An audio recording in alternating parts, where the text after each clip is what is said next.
Hi there.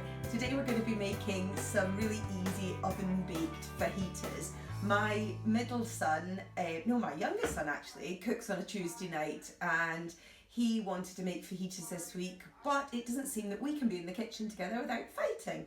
So his grand plan is that I make him the video and then he cooks from the video and I stay well out the way. So here goes. This is going to be fajitas for two of them, him and his brother. So I've got one chicken breast, half a red onion, one red pepper, and then I've got some ground cumin and some smoked paprika, some salt and some oil. So I'm just going to get started. So the first thing I'm going to do is I'm going to chop my chicken breast into some thin strips. If you have teenagers at home, then they would do this on the stove, but because I'm not that confident with Woody using a really hot pan yet, I'm going to do them in the oven. The nice thing about this recipe is there is lots to do for lots of little hands. So if you've got a little one, they could make the guacamole. If you've got an older one, they could be doing the chicken. So you can really get everybody round the table doing different bits of this dish. So there we are, I've got our chicken cut into strips. I'm going to pop that into my baking tray and then I'm going to go on and chop up my onion. I really need to find a way to sharpen these knives. I can't find my knife sharpener and they're really blunt. And a blunt knife is really not great in the kitchen. So I've got my onion here and I'm going to cut that. Can you see how blunt it is? So I'm going to cut that into thin slices. There we go. You can use spring onions for this. You can use a white onion if you don't have a red onion. So I'm going to put the red onion in there and then I'm going to chop up my pepper. Peppers are absolutely brilliant because they're full of vitamin C, which is what we need a ton of at the moment to make sure that we are protecting ourselves against anything that might come our way. So here we are, we've got our, and really if you were going to cut this up and leave it for a bit, then make sure you change your board. So you're not cutting meat and vegetables up on the same board, but because this is all going straight into the oven, it really doesn't matter too much. So there we are, I've cut my pepper into thin strips. So in there I've got my chicken, my red onion and my pepper.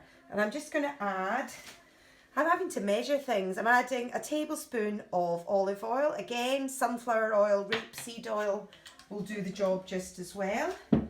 I'm going to add a couple of good pinches of salt. I'm going to add a teaspoon or two of smoked paprika. I think one will do. And a teaspoon of ground cumin. Sometimes you get these fajita packs with the mixtures in it, that spices you can put on. If you've got one of them lying around the cupboard, you can use that. Get your hands in here and give it a good rub around in the mixture so you've gotten all the spices into the meat. And then this is just going to go into a hot oven because the thing about fajitas is you want that kind of charred taste. So it's going to go, I've been preheating my oven to 200 degrees and I'm going to put this in and I'll check it after probably 20 minutes. Okay, so it's just going to pop in the oven and I'm going to wash my hands. Okay, so the chicken's in the oven and I've gone to show you now how to make the guacamole. I think guacamole is a magic thing to make and I've got this lovely avocado and it's red. I've never seen a red one before. When you buy an avocado, buy one with the little bit of the stalk still on. That way you know that it's going to be it's going to stop it from going bad inside. Cut it long ways round and then you twist it to open and you've got your seed in the middle. Seed stone, I suppose it's better to call it. So pull the stone out and then use a spoon. It should be nice and ripe. Make sure your avocados when you buy them are quite nice and just soft to touch, and keep them out of your fridge in a fruit bowl unless they get too soft, and then you could pop them in the fridge for a few days to stop them from going brown. So we just scoop these out like this. And this is a great thing to have on your toast in the morning, or you can have it with some tortilla chips while you're watching a film. And it's full of really good fats, so avocados are brilliant. So turn them over, and this is where I mean little hands can help, because you've got it on a board.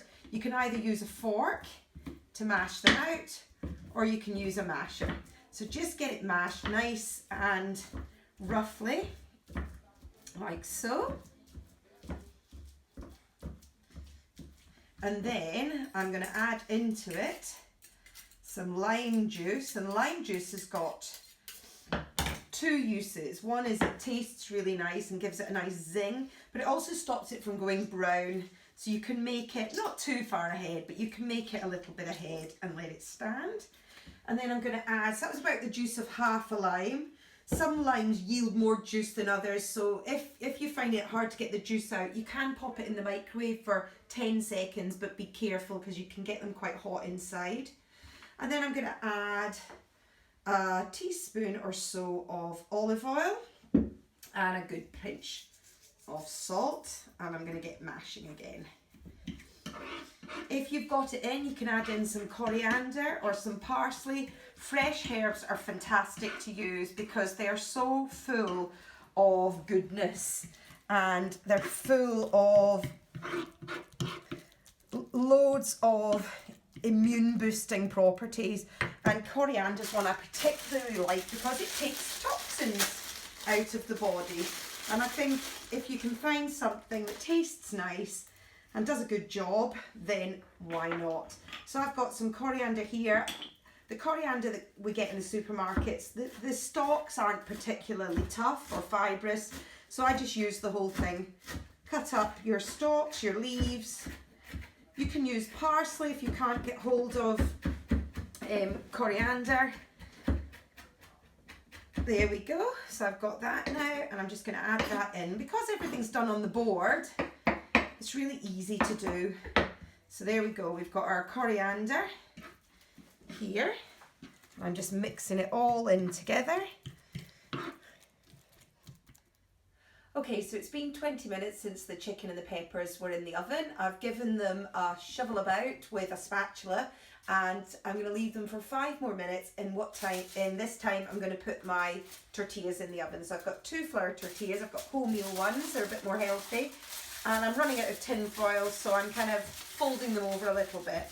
So I'm just using this tin foil. If your tortillas are a little bit perhaps past the best, you can sprinkle them with a little bit of water and pop them in the oven, and they'll bring them back to life. So these are going into the oven for the last 5 minutes, and then we'll get everything out ready to wrap.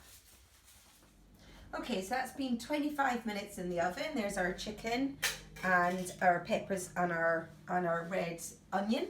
I've got my other half of my lime. I used half in my guacamole, and I'm just going to squeeze the other half over the chicken and give it a squish around in the tin. So we're now ready to wrap. There we go. So give it a squish around. And it's really good to teach the kids how to check if the chicken's done. Obviously, not using your hands if you were a kid, but you take the chicken out, and look, this is just flaking apart really easily, and you can see it's absolutely white all the way through. It's really important to cook chicken all the way through. So here we are. I've got my wraps. They've been in the oven for 5 minutes. Put my wrap on the plate, and I'm going to add, I think the first thing I'm going to add is my chicken mixture. So I'm going to do that down the middle. Here we go. And I'm going to pop on some leaves. Anybody who knows me knows there's not a meal that comes without greens. There we go.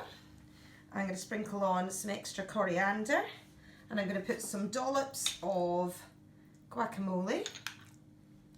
And I've also got some sour cream. If you had some grated cheese, that would be really nice here, but we've run out of cheese and I don't really want to go out shopping until I have to.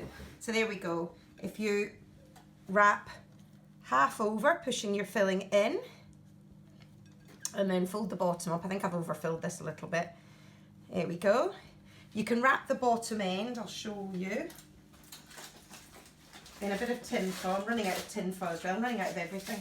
So you can wrap it in a bit of tin foil and then they can pick it up and eat it. So here we go. We've got our lovely Mexican chicken fajitas. I hope that you found this recipe really enjoyable and that it makes you get cooking. See you soon.